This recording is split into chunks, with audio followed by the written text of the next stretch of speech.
김선규의 에너지머니 시간입니다. SC글로벌센터 김선규 소장님과 오늘은 폐배터리 관련된 이야기를 하겠습니다. 어서 오십시오. 네, 안녕하세요. 다시 주목받는 게 유럽발 IRA입니다. 원자재 공급법인데요. 관련해서 폐배터리가 주목받는 이유부터 말씀해 주십시오. 네, 지금 현재 봤을 때 폐배터리가 주목을 받는 거는 첫째는 일단 리튬 값이 너무 비싸고 그 다음에 생각보다 지금 수요가 너무 많이 올라갔기 때문에 가장 그게 크죠.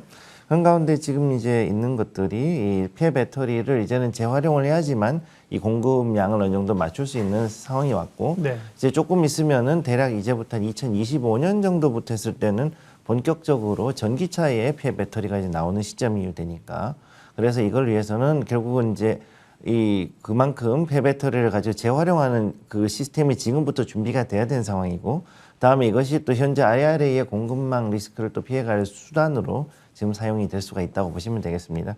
지금 여기 보시는 자료가 이제 블룸버그에서 나온 건데 미국의 지질학회 조사국에서 나온 USGS에서 나온 자료인데 현재 글로벌 원자재에서 채굴권의 상당수는 지금 중국이 거의 다 점유를 하고 있고요.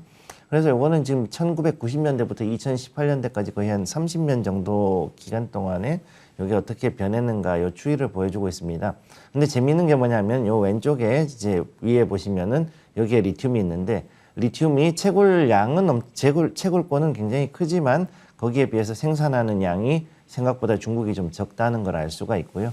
그리고 그 이외에 다른 부분들을 보면은 의외로 우리가 간과하고 있지만 상당히 반도체 원료라든가 이런 부분에 히토류 점유율이 굉장히 높고 심지어는 어떤 거는 거의 전량이 중국에서 이제 공급이 되는 걸 볼 수가 있습니다. 그러다 보니까 이거에 대해서 우리 앞으로 이 부분을 넘어가기 위해서도 폐배터리에 대해서는 결국은 이제 개발할 수밖에 없는 상황이라고 보시면 되겠습니다. 네. 거기다가 이제 유럽발 IRA, CRFA를 하면서 새로운 재료가 있다. 다만 늘 이제 시장의 의구심은 아직 그 전기차가 완전 보급되지 않았고 폐배터리로 돌아오는 게 아직 없잖아요. 이런 질문들을 계속하지 않습니까? 네, 그렇죠. 근데 지금 이제 중요한 거는 하이브리드 배터리, 정확히 얘기해서 하이브리드 카 있죠.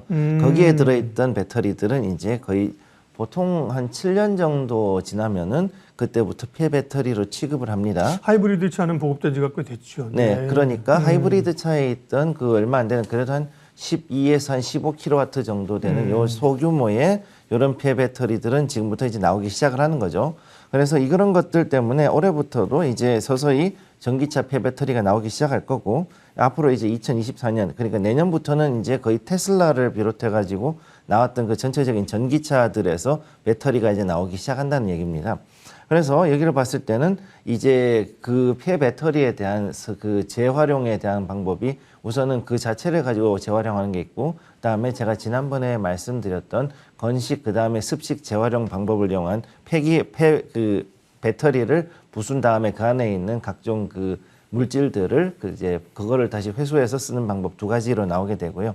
지금 현재 미국 같은 경우에 이제 로이터에서 나온 자료 보면은 B2U라는 그 어떤 스타트업이 있는데 캘리포니아에 얘네들이 이제 일본 하이브리드 차량 그러니까 닛산하고 혼다에 있었던 그 하이브리드 차량의 폐배터리를 그대로 수입을 해가지고 1,300개 정도를 수입을 했습니다. 그래서 이걸로 ESS를 만들어서 25메가와트 정도의 그 태양광 발전용 ESS로 지금 하고 있다라는 게 이제 나와 있습니다. 그러면 소장님 보시기에 폐배터리 시장은 이제 또 각종 전망 자료는 얼마나 성장을 얘기하고 있는가? 그 가운데 또 국내 기업들은 어느 정도 위상을 차지하고 있는가 알려주세요. 네, 지금 현재 봤을 때 아직까지는 우리나라에서는 좀 약간 좀 미미하다고 볼 수가 있는데 이 외국에서는 이미 어느 정도 투자가 많이 진행이 된 상황이라고 보시면 되고요. 그래서 지금 여기 보면 2040년까지 해가지고 대략 3,339기가와트시까지 이제 성장을 합니다. 그렇게 성장할 거고 그 다음에 이제 거기에 맞춰가지고 폐차가 되는 전기차들이 대략 4,300만 대 이상이 나온다라는 이런 전망이 지금 나오고 있죠. 그럼 이렇게 해서 봤을 때 2040년도가 됐을 때 이제 폐배터리 재생 시장이 대략 한 1,741억 달러 정도 규모로 이렇게 커진다는 얘기니까 지금 현재 있는 요 자료로 봤을 때는 굉장히 한 7배 이상, 8배 정도 커지는 겁니다. 문제는 뭐냐 하면은 여기서 이제 CATL 같은 경우 이미 여기에 대해 가지고 폐배터리 재활용 투자에 4조 원 정도를 이미 투자했다고 지난주에 기사가 나와 있는 상황이고요.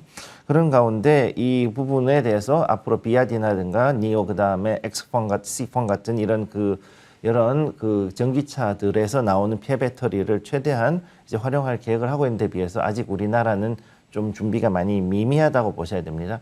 그래서 실제로 대한민국 같은 경우는 이 폐배터리 점유율이 아직은 좀 많이 낮은 편이고요. 네. 그래서 여기 중국에 대비해서 앞으로 좀 더 투자를 해야 될 그런 필요가 있다. 이렇게 보시면 되겠습니다. 그러면 이제 국내 투자자들은 결국 이제 듣고 싶어 하시는 내용은 어떤 기업들이 사실 폐배터리 쪽에 진짜 제대로 수요가 있느냐, 또 어떻게 공략을 하는 것이 좋을 것이냐잖아요. 기업 네. 얘기 좀 해주세요. 일단 그 성일 하이텍이나 포스코나 뭐 이제 에코프로비움 요즘 이제 그 갑자기 급등하는 이런 예. 종목들 때문에 많이 이제 좀 보시는데 지금 어느 정도 그 수요가 있기 때문에 이런 부분이 좀 기대가 선반영이 돼서 갑자기 좀 급하게 올라가는 네. 부분은 있거든요.